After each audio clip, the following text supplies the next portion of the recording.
गरीब कुमार स्टूडियो जयराम भाई के देख रेख में। और ये आशा ना पूरा विश्वास बा कि आप लोगन के गीत पसंद आई। सुना तारू तू तो ऐसा आज बनौले हूँ सौदा देख के हमार मन बहक जाता। ऐसा सौदा बनौले बाड़ू जैसे लगे राजधानी। ऐसा सौदा बनौले बाड़ू जैसे लगे राजधानी। हई जिला के किला के मजा रानी बनल रही जवानी। हई जिला के किला के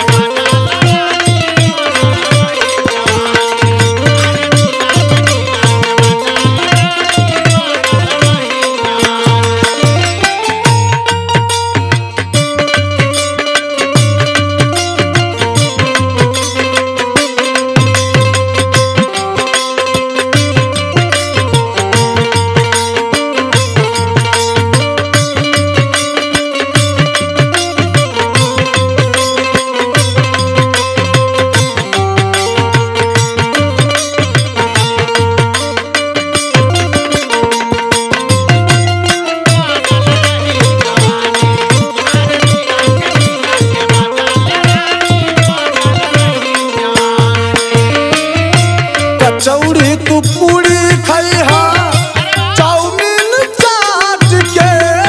कचौड़ी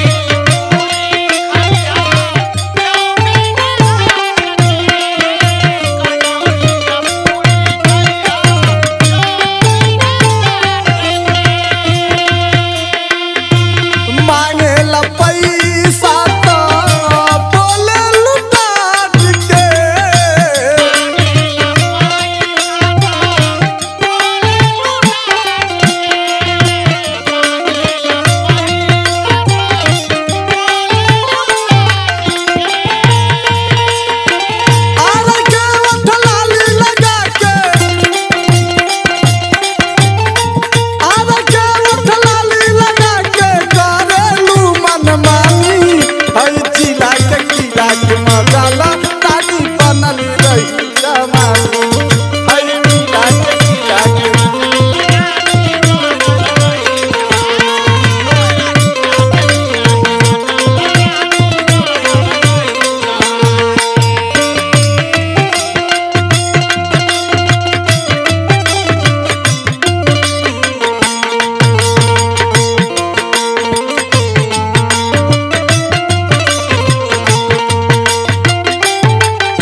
बनल रही जवान।